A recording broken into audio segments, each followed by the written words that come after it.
Stephen King once wrote that nightmares exist outside of logic, and there's little fun to be had in explanations. They're antithetical to the poetry of fear. In a horror story, the victim keeps asking why, but there can be no explanation, and there shouldn't be one. The unanswered mystery is what stays with us the longest, and it's what we'll remember in the end. My name is Alan Wake.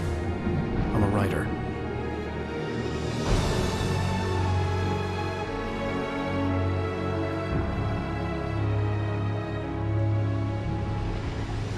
I've always had a vivid imagination, but this dream unsettled me. It was wild and dark and weird, even by my standards. So yes, it began with a dream. Following a typical nightmare pattern, I was late, desperately trying to reach my destination, a lighthouse. For some urgent reason, I couldn't remember. I'd been driving too fast down a coastal road to get there.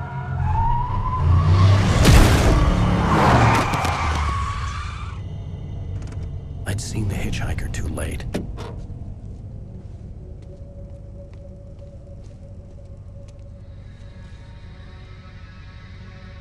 He was dead.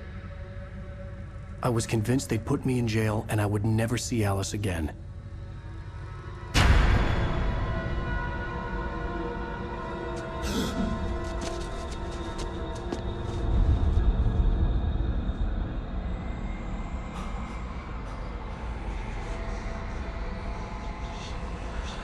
Suddenly, his body was gone. I was in shock from the crash. I could hardly stay on my feet.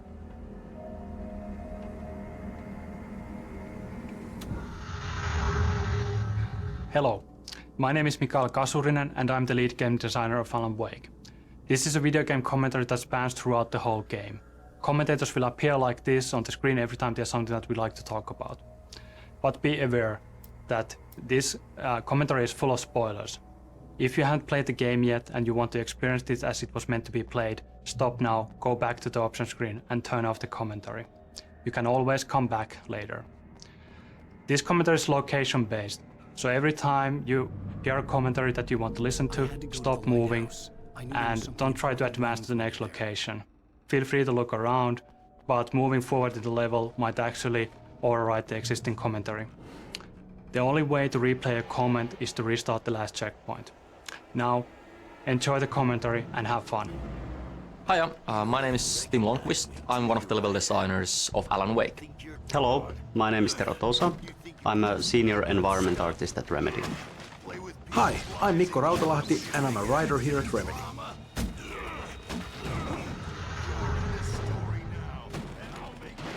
Here we are in the very beginning of Alan Wake.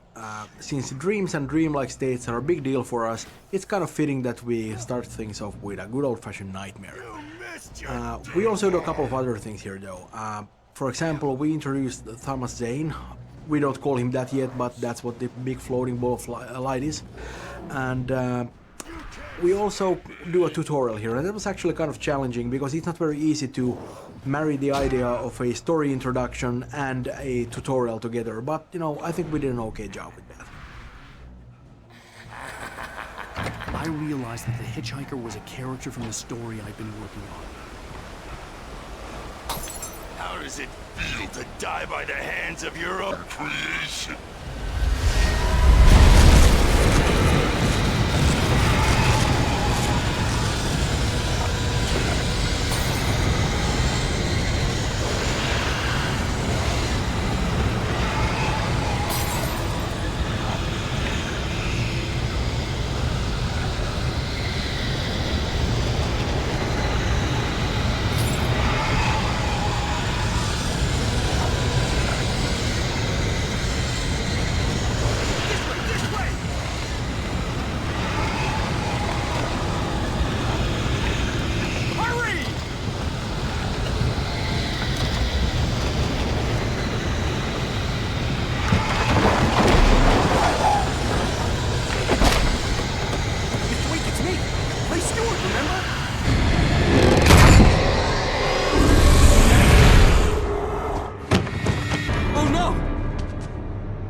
no way out.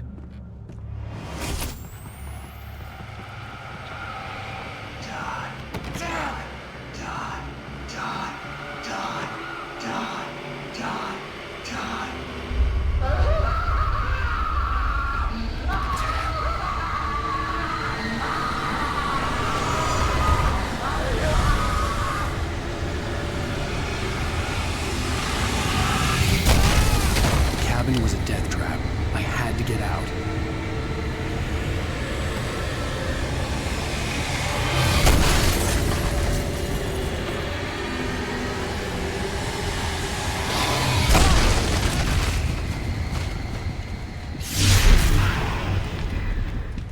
Follow the light.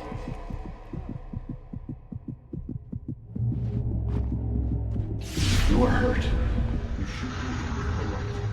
The light pole that you see in front of you is a crucial piece in the gameplay of Alan Wake. We call them safe haven. It's a spot of light in the midst of darkness. It provides you safety. While the enemies actually don't want to go in the light, they also heal the player faster and acts as guidance for the player. Every time you see light in front of you, that's usually a good direction to take. Called home lies a deeper, darker ocean green, where waves are both wilder and more serene. To its ports I've been. To its ports I've been. Do you understand? No. Follow my light.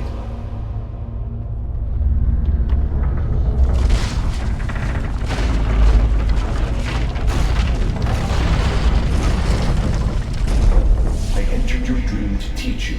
The darkness is dangerous. It's sleeping now. When it feels you coming, it will wake. In this scene, the diver takes control over Wake's dream to teach him how to fight the forces of darkness. The basic concept is simple.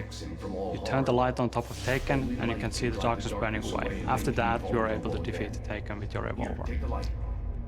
This is a good opportunity to see how the light mechanics work. Turn the light on top of him and you can actually see a small halo forming around him. The halo gets smaller, the less darkness there's left. And you can clearly see a light effect when the shield is burned away. The combat mechanics were always designed around the idea that you face multiple enemies at once. In this tutorial you only get one enemy at a time, but in the field that comes after this, you get 2 or 3 enemies at the same time. Then you get the proper feel of how the combat works.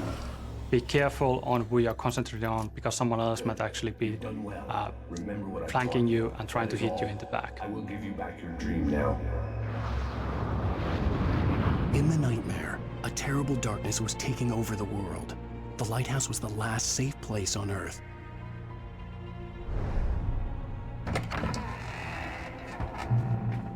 You made me this way, and now I'm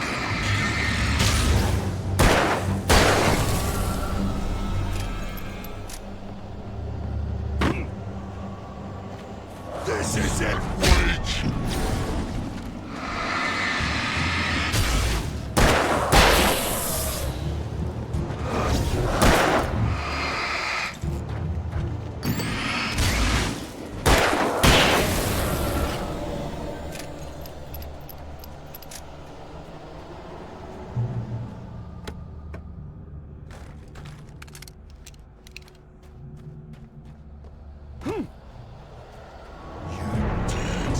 Just like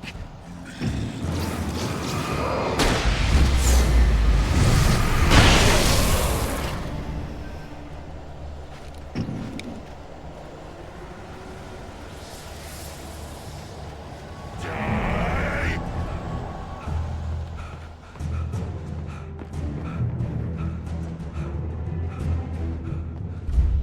I can keep this up forever.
Baby, just another nightmare. Everything's fine. You dozed off. Right. Anything more than dozed off would be news for everyone. Cheer up, handsome. We're here.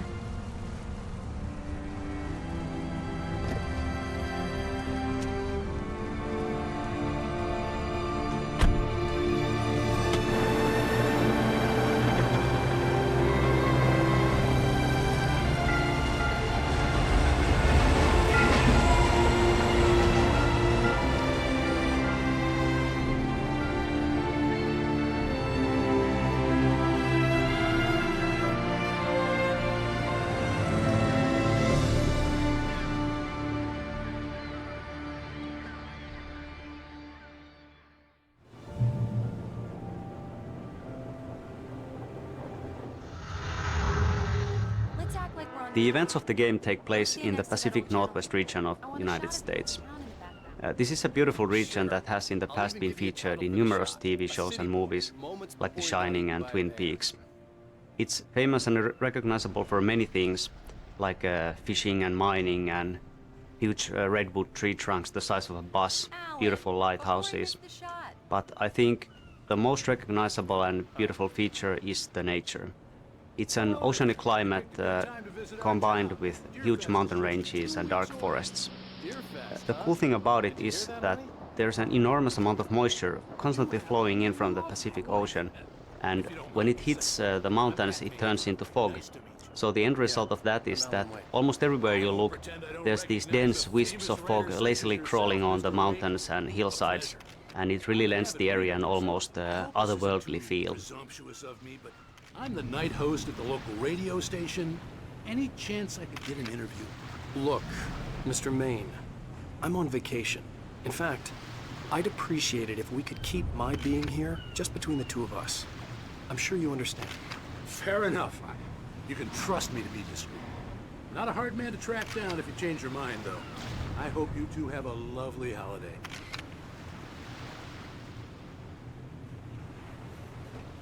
Very nice. I got a couple of really good ones. And I see you made a friend. That's cute. Right. Damn yuppies. Yeah? Hey, bestseller. How's my favorite writer? Are you there yet? Barry. Yeah. We just got it. Are the locals giving you Let's trouble? see who has the Just last say the laugh. word and I'll hop on a plane and come make sure that you're left alone, Al. No, Barry, we're fine. Great. Just want to make sure you can relax and recharge. So, how is the place?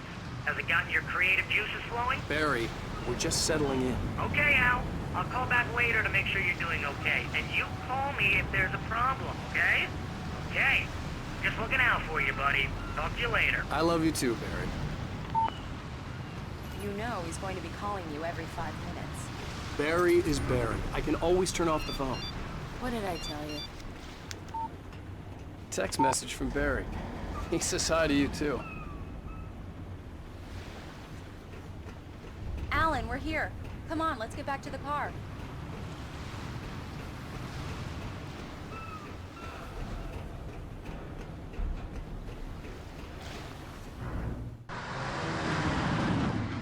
We need to stop at the local diner to get the cabin key from the landlord, a Mr. Carl Stuckey.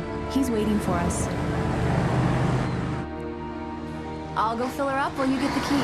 I'll pick you up here in, say, 15 minutes? Sure. Alan, thank you for coming here with me. I love you too. Go on. I'll promise to behave.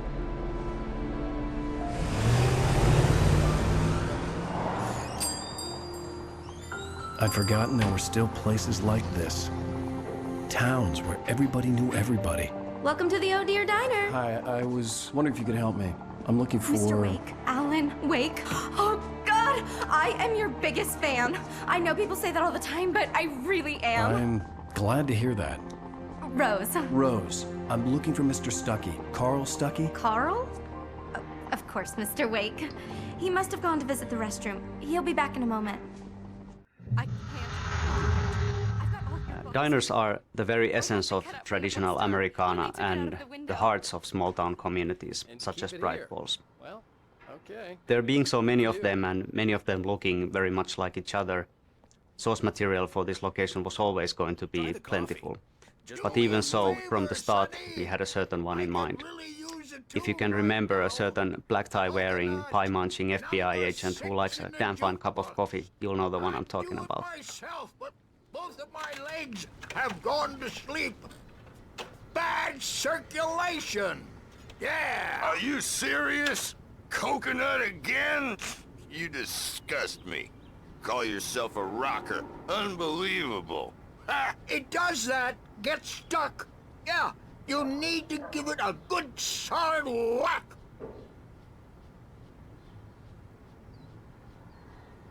You put the lime in the coconut, drink them both up. Just because we're brothers, don't think I won't murder you in your sleep.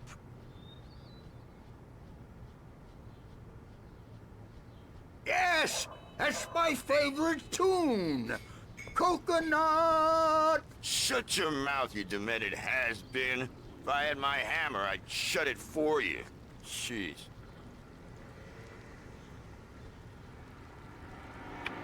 Tune number 6 in the jukebox. Children now of that's the what I'm God. Talking about. Now there's yes. The song. This is it. I've died and gone to hell.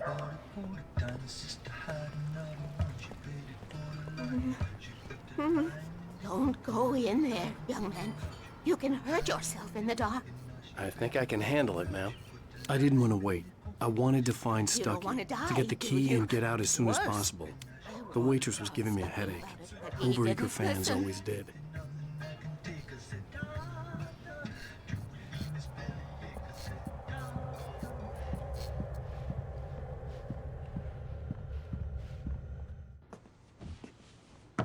Hello? Mr. Stucky? Carl couldn't make it. Unfortunately, he was taken ill. But I have the key for you and instructions on how to get to the lake. Okay. I wish you a good stay in my cabin. I'll come by later to check how you've settled in. And to meet your wife. I insist. Thanks.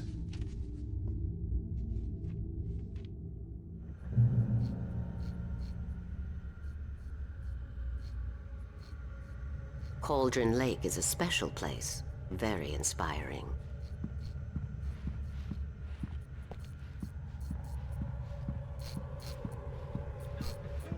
You got lucky this time, young man. You can hurt yourself in the dark. This really... Even that sounds better than your singing. Are you all right? Splendid, splendid! Damn hernia. It swells up like a balloon if I lift anything heavier than a spoon. Yeah, splendid, splendid. It's been a long time, Tom. Good to see you.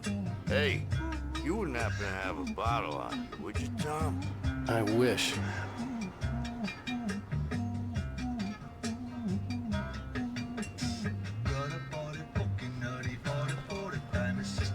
The Andersons, they're, local musicians. We're waiting for Dr. Hartman to come pick them up. They wandered off from his clinic at the Cauldron Lake Lodge.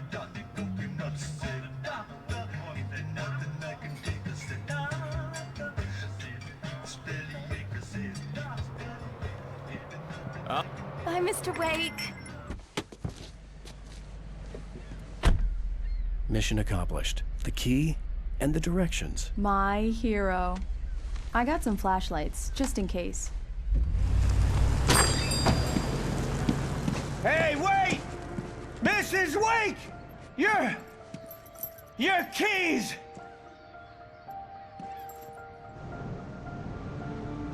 That diner was a real nut house.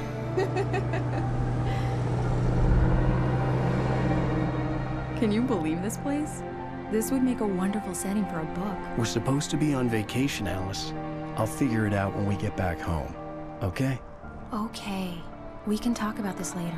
Batman here on KBFF. I didn't want to talk about it. I wanted to bury my head in sand. Here's another one of my favorites to go with it. Once upon a time, I was a successful writer, but that was a long time ago.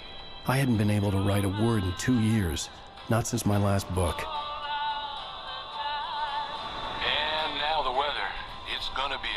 clear night, so you folks in the big city might want to look up every once in a while, see those stars winking down at you. It gets pretty dark out here, but they'll light your way.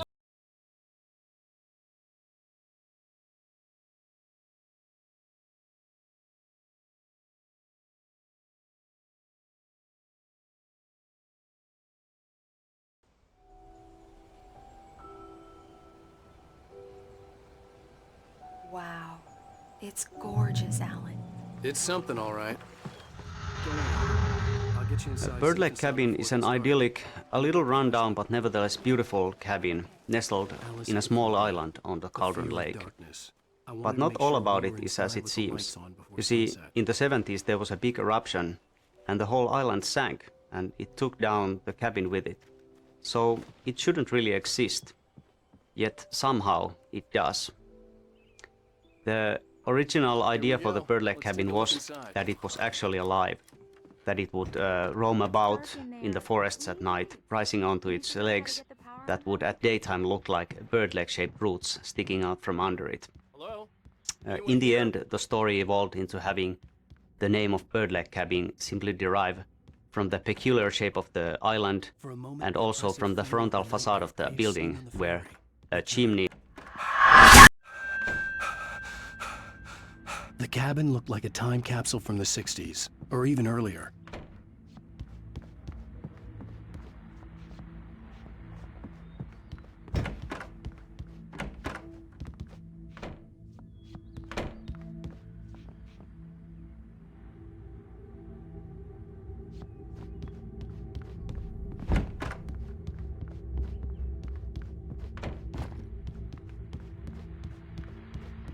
The power cable goes to that shed over there.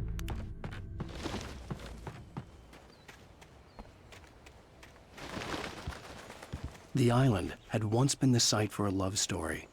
Maybe it would be that again. An old generator had been connected to the power cable.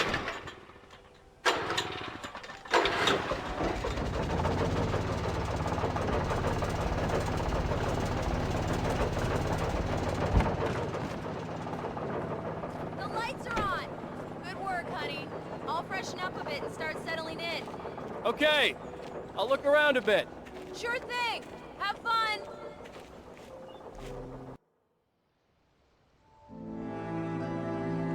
It was a beautiful place. I told myself I could rest here, sleep here, and forget about my work.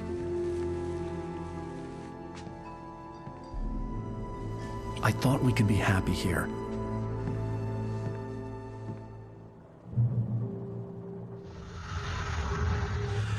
We spend a lot of time talking about Alice in the game, but we don't actually see all that much of her because she disappears. That's why it was very important for us to establish her as a major force in Wake's life in the very beginning of the game. Their relationship is very interesting because Alice is actually a lot smarter and stronger than Wake is. She's capable of manipulating him and is quite willing to do so if need be. That's how they end up at Cauldron Lake in the first place. But what she does out of love. She really just wants to help him. And he does need all that help because he kind of falls apart without her. She's a lot stronger than that. She could survive without him, but I'm not sure if Wake could ever live without Alice.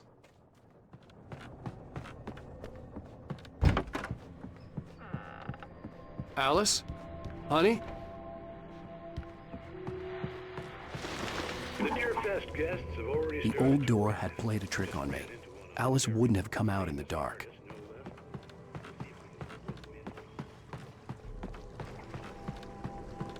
The water was black. I couldn't help but imagine all sorts of horrors lurking in the depths below.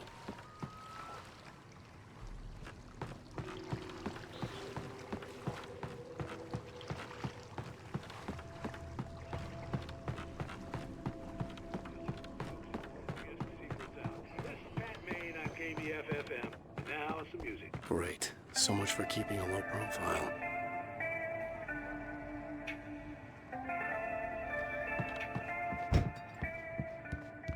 Alan, I'm upstairs. I have a surprise for you. Well, hello there. I'm not the surprise. It's in the study. Go take a look. Okay.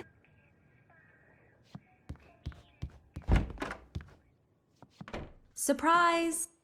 Alice? What is this? I guess I have a small confession to make. I thought maybe you could write here that a change of scenery would get you past... Damn it, Alice! Everyone keeps... Hey, just hear me out. There's a local doctor, Dr. Hartman. I read a book of his. He has a private clinic here. He specializes in helping artists. Maybe... So now you want to get me committed? No, it's not like that. That's not... Alan? Alan? Just don't! I don't want to hear it! God damn it, Alice! God damn it! I knew she wouldn't follow me in the dark. I needed some time alone to think things through.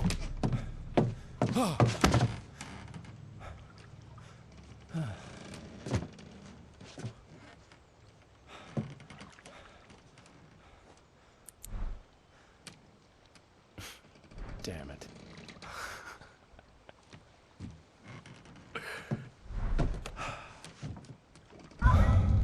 Alice? Alice? Alice! The cabin had gone dark. All the lights were out. Alan Wake has a lot of problems. His marriage is failing, he's suffering from the results of extremely poor impulse control, and frankly, the guy is a bit of a dick. He's not a bad writer, he's definitely a decent one, and obviously he's been very successful, but, you know... Alice? Alice?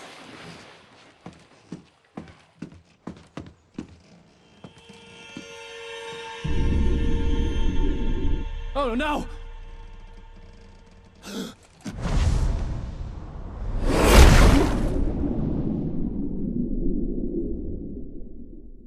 Keep going. Wake up. Alice?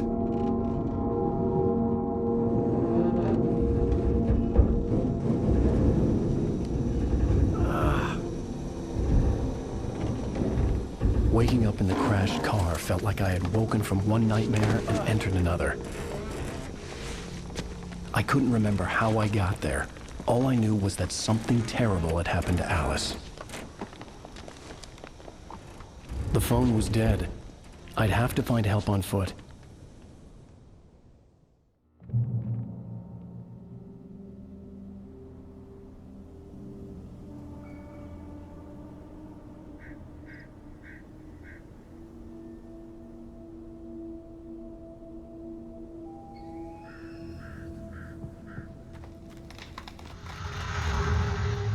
Designing the environments, we are making full use of the diversity of nature in Pacific Northwest region. In this episode, we find Alan Wake crashed in a car, unable to climb back to the road, and facing a long hike through the forest to reach a distant gas station where he hopes to find help. The area is a rocky, forested valley. He has to go through a logging site and also a marshland that follows the bottom of the valley and a river crossing. In the end, there is a vintage old gas station to explore, so really it's a visually very interesting location.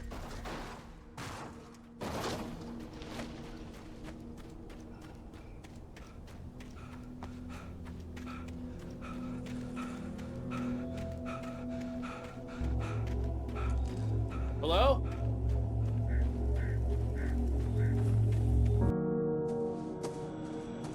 Hello?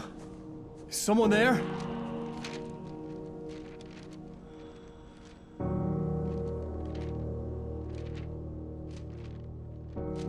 The loose sheets of paper were pages from a manuscript entitled Departure. That was the name I planned to use for the next novel I had never gotten started. I was named the author. I hadn't written it.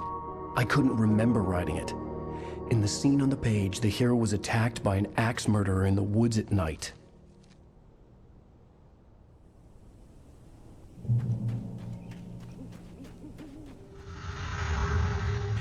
Well, As you can see, Wake has just found his first manuscript pages. They just sort of floated down from an unearthly light. And the manuscript is really one of our main storytelling tools in the whole thing, and one of our most important concepts in the entire game. And that stuff was actually really difficult to write because, you know, you don't have a lot of space there. You have a couple of paragraphs, and you kind of need to be able to tell a little story there. Yeah, and I also think that the manuscript pages are a big part of the whole Alan Wake experience. While it also tells a lot about the world itself, it also gives you a really deep history of different characters in the game. Yeah, and it feels kind of natural too, because, you know, we sort of made the pages a part of the whole thing. They're not just sort of, you know, random things in the, you know, sort of, you know, on the sideline, but they're actually something that's really a part of the plot because they really are the plot. Exactly. Please, I've been in an accident. Hey! Hey, you! Phil! There's been an accident. I need help. Listen, Deposit. I need to... Premium cabins for rent in... Nightfall! Oh, hell. Carl Stuckey. Pleased To meet you. Non-refundable reservation deposit required. Fair and square.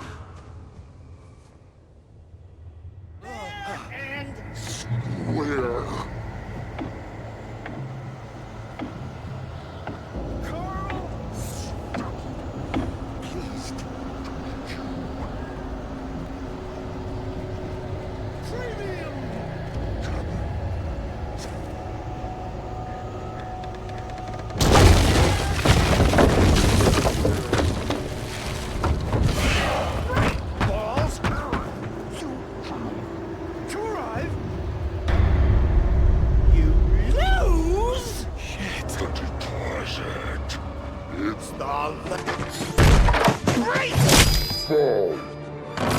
I had to figure a way out of this. Any second now, and Stuckey would be knocking on the door with his axe like Nicholson in The Shining.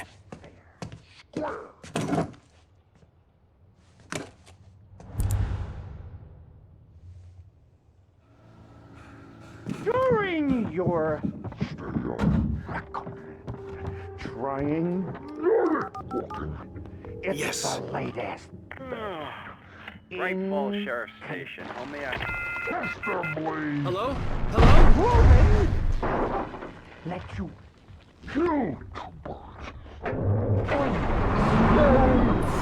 The spat.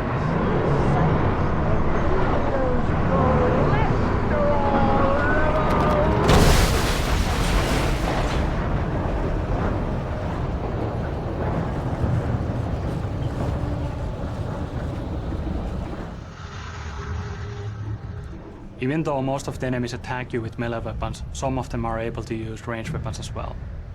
I think it's way cooler when somebody's throwing stuff at you instead of shooting. Or maybe I just got tired of that in our previous games.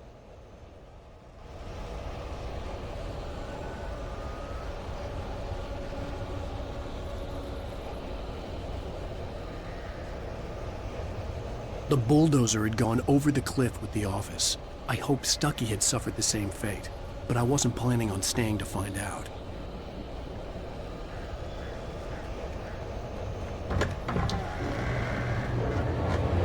There were more of them.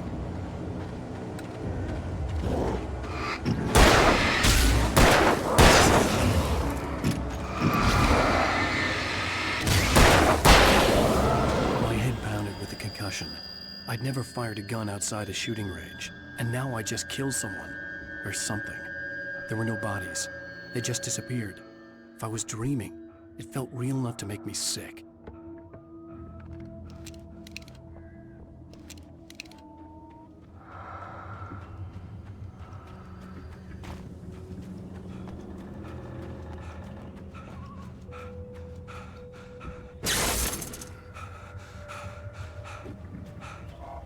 The dark forest was the last place I wanted to go, but I had no choice. I had to get to the gas station.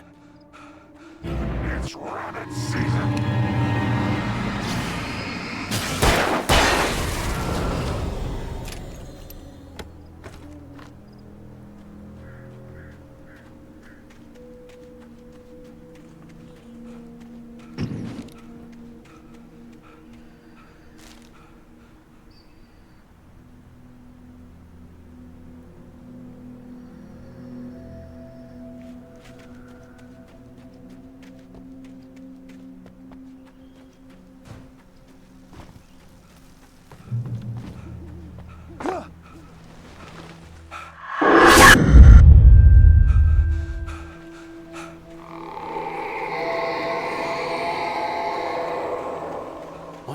was that? When I saw the river below, something uncoiled itself inside my head. I realized that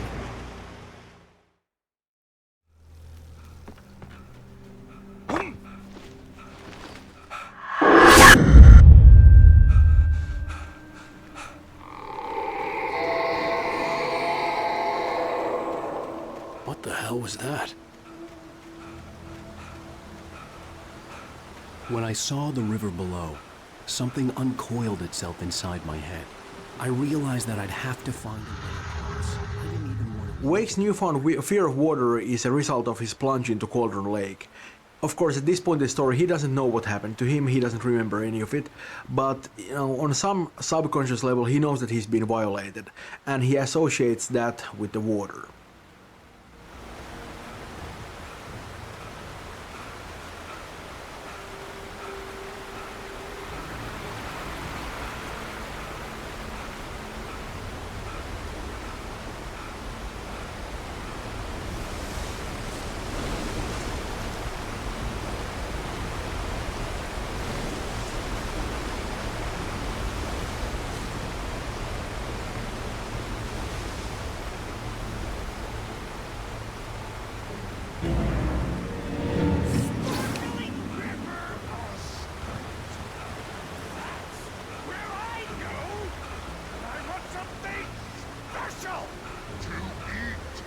Stucky was still out there, in the dark, stalking me.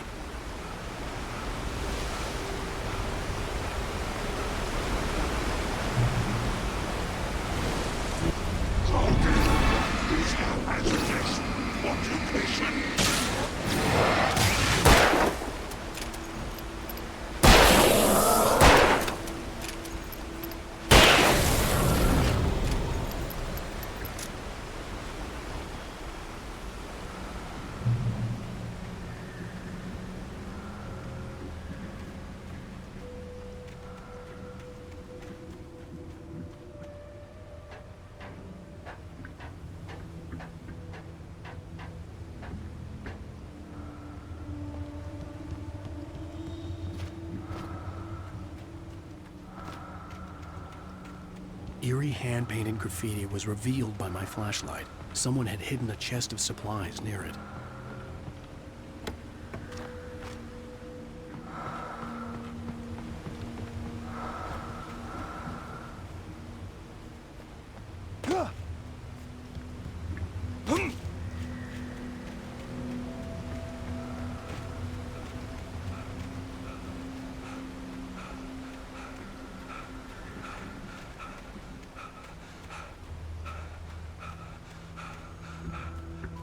The staircase was broken.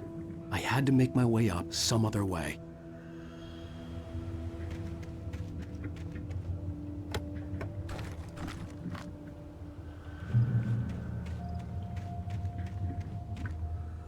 There was no power. There was bound to be a generator somewhere at the logging site.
Well, I was just outside for a breath of fresh air, and what a night.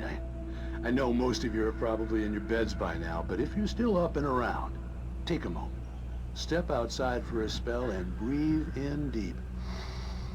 The weather is absolutely still. The sky is crystal clear. It's like the forest is quietly breathing along with you. As you listeners know, I'm a night owl, and it's on nights like this I wish I wasn't cooped up in the studio. Makes an old man like me wish I could just roam wild. But here I am, and don't keep you company all night long if I weren't. It looks like I'm not the only one staying up late. Caller, you're on the air. Hey, Pat, it's Maurice Horton. Hello, Maurice. What are you up to? Well, I was just taking Toby on his walkie. Oh, isn't it beautiful out there? Sure, but Pat, the reason I called is that Toby heard something rustling in the undergrowth and took off after it, and I couldn't find it. Probably a rabbit. Sure. Toby loves rabbits. Well, sure. Anyway, I figured that, if anyone runs into Toby, they could grab him. My number's on his collar. And Toby's a friendly dog? Oh, Toby loves people. Usually he comes back, but we were pretty far from home, and it sounds like he went pretty wild there. Great dog, but he's just too dumb for his own good. Well, Maurice, it's out there now. Hope Toby comes home soon. Yeah, thanks, Pat. You have a good night now.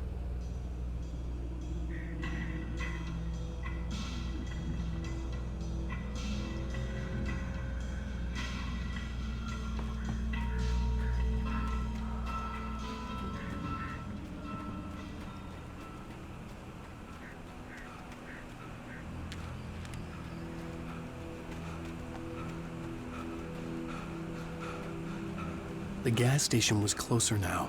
Its light welcomed us. Most of the gameplay locations we have in the game incorporate the idea of a journey into them. It basically means that we try to show where player is coming from and where he's going to as often as possible. In the beginning of episode 1, this meant that we showed the lighthouse whenever possible, and of course now we use the gas station in similar role.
Here we can see some of the nasty enemies that we have. We call them flankers because they try to circle around you and stab you in the back. Though they are quite easy to take out. That's for today!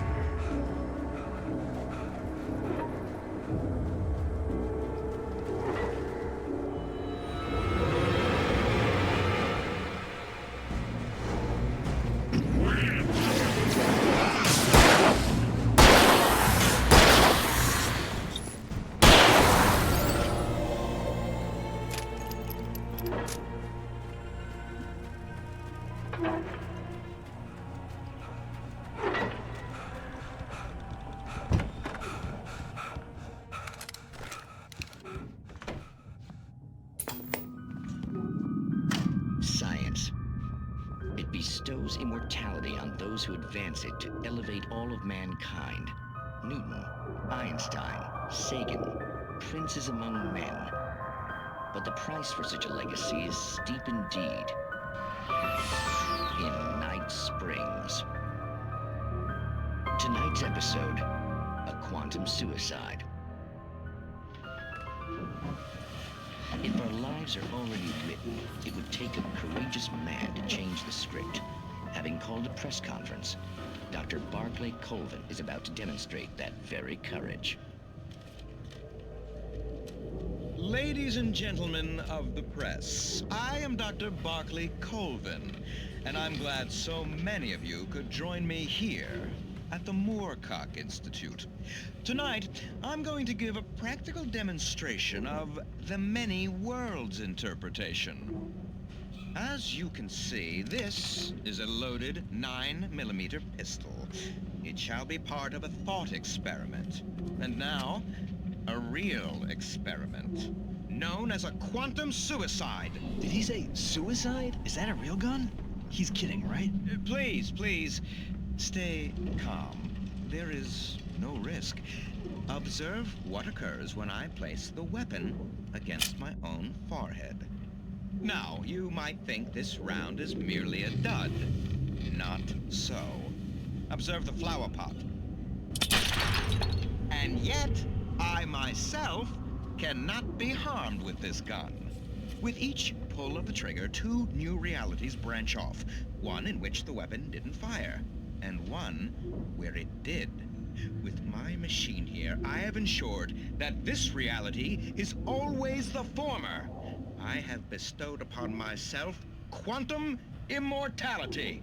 Under no circumstances can this gun kill me. So wait. What you're saying is that every time you pull the trigger, in another reality, you die? Yes, of course, but that's completely trivial. There's an infinite number of things that could happen at any moment, and they always do happen somewhere. The point is, this one thing did not happen here. You're insane, Colvin. Insane? Insane? Hey, was this thing supposed to be plugged in? I stumbled on it. You fools! Gaze upon quantum immortality.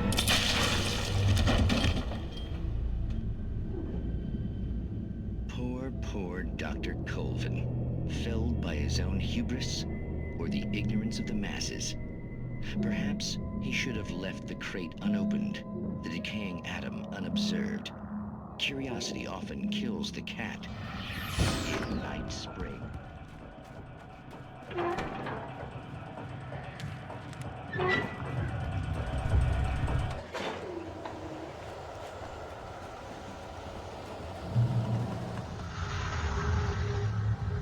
The journey from the crash car onwards has seen a steady escalation of suspense, and now we're wrapping it up with a meeting with possessed Carl Stucky. As you might think, it can be dangerous.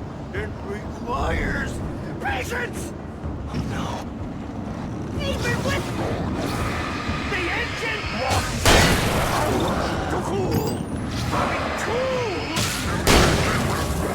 Bounce isn't easy and fatal. Mistake don't make.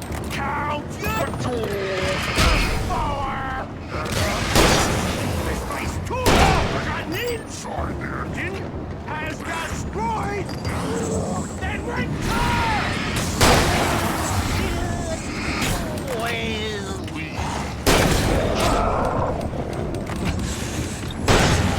Professional!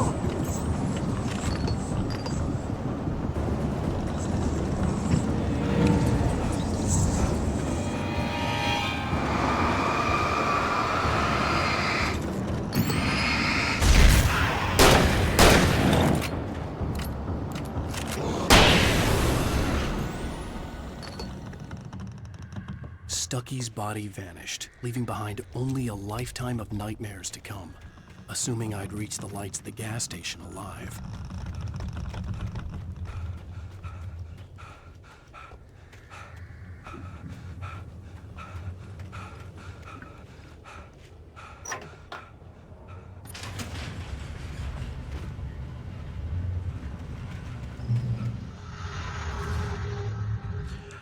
You're about to find the first TV at the gas station where we see Alan Wake raving like a lunatic.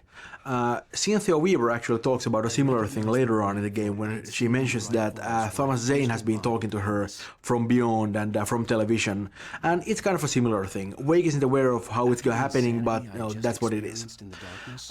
We are thinking of Alan Wake as kind of a sum of three parts actually. Our writing, Ilkka Willis. It looked like someone had trashed the place, or that there'd been some kind of fight. Writing. Outside, there's only darkness. Outside the cabin, outside the story, there's only darkness. I can feel her presence in the dark. Just now, I could smell her perfume in the room.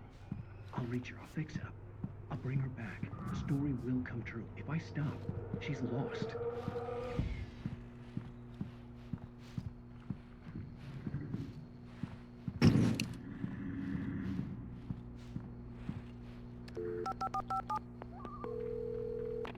Great Falls Sheriff Station.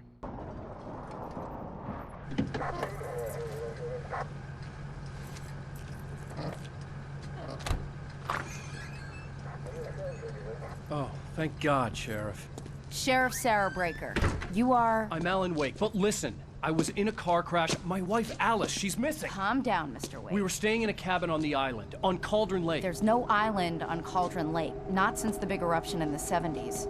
Please, I can take you there, okay? You look like you've taken a pretty bad knock to the head. Are you okay? Listen. We'll figure this out. Please get in the car. We'll swing by the lake and then we'll go to the station, okay? Mr. Wake, have you seen Stucky, the guy who owns this place? I realized I couldn't tell her what had happened in the forest. She wouldn't have believed me. And then she wouldn't have helped me with Alice.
I came to Bright Falls with my wife, Alice.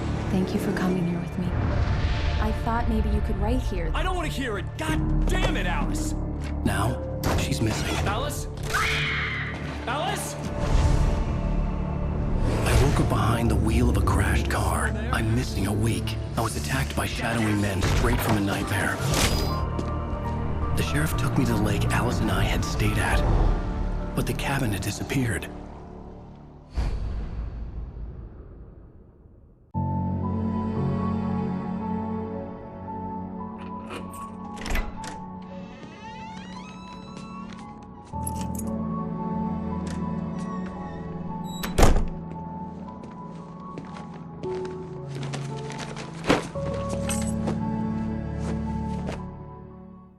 Honey, I'm home. Back here, sweetie. How was it? Worst weather I've ever seen.